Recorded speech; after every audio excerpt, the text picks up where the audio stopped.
Magandang gabi mga kapamilya. Ito ang Pinoy Big Brother Season 2, ang highest rating reality show sa buong bansa.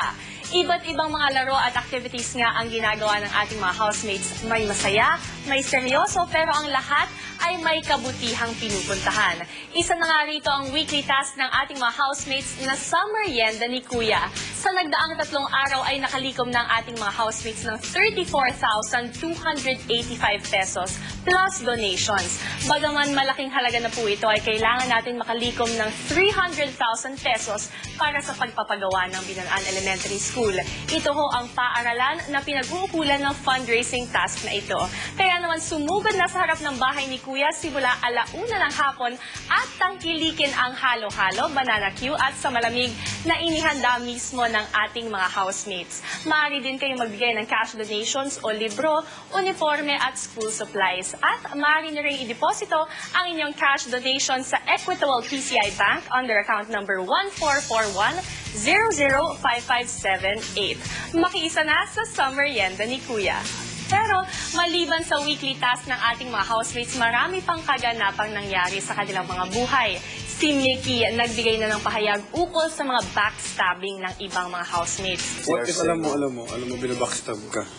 I will haunt you. At si Bruce, hinarap si Kuya para sa isang usapang lalaki. Bruce, mag-uusap tayo ngayon ng lalaki sa lalaki.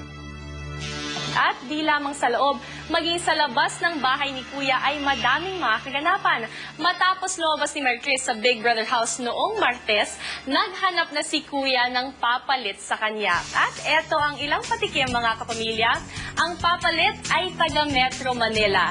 Lampas 30 taong gulang at butihing ina. Iba't iba na nga ang pagkatao ng mga housemates na kasalukuyang nasa loob ng bahay. Paano kaya ang magiging pakikitungo sa mga kasamang mas bata at pawang mga dalaga at binata? Sabay-sabay nating kilalanin bukas ng gabi sa Pinoy Big Brother Eviction Hall.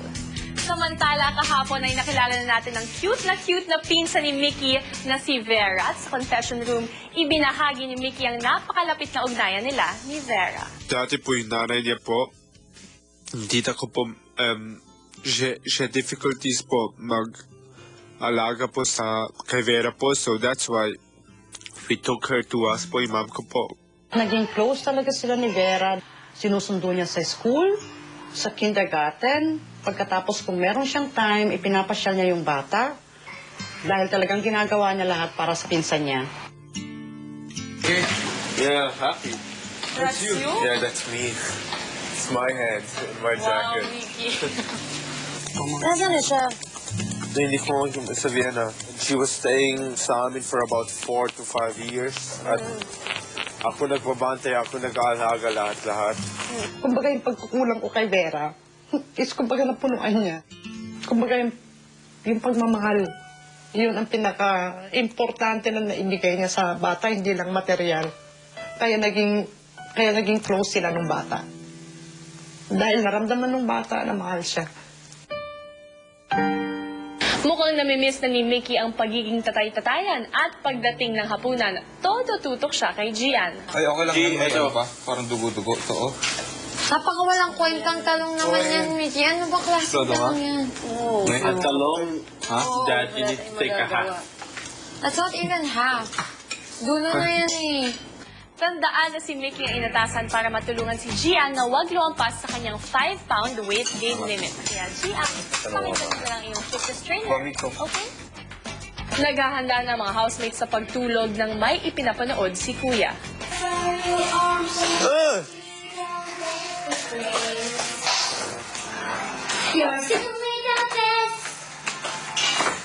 Meron siya glasses.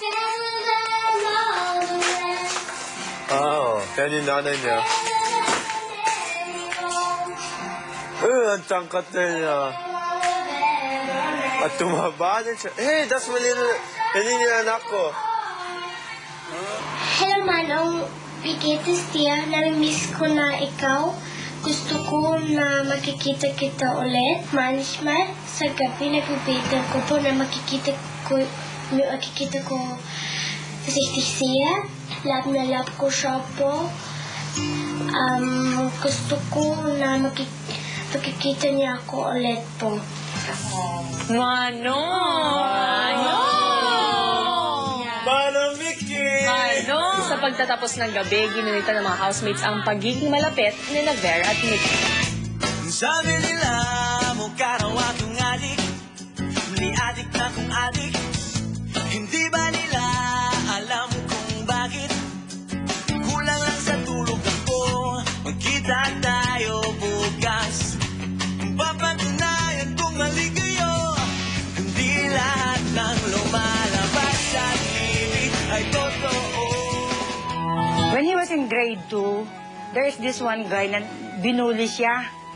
Sinundot ng lapis sa may pusod. Ang training ko kasi sa kanila, kung may mambubuli sa kanila, anywhere they go, basta lalapit lang sa kung sinong matanda, yung relasyon namin, sobrang open yung communication.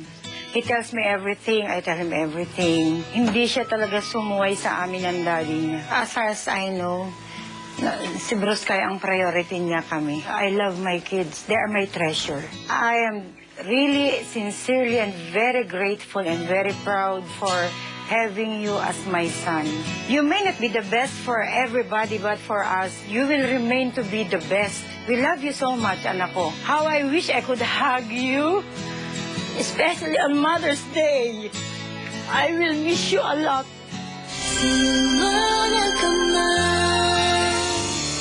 Pinoy, ikaw ay Pinoy. Bigyan niyo kami ng libro para makapag-aral kami ng mabuti. At ang mga bubong po na sila sana po ayusin. Mga libro lang at mga gamit sa eskwela.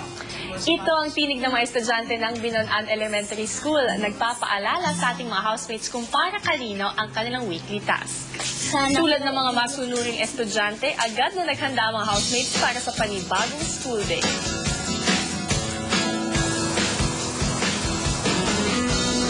Anak, ready na yung mga baon. Si Mickey agad na ginawa ang kanyang homework. Isaulo ang lupang hinirang at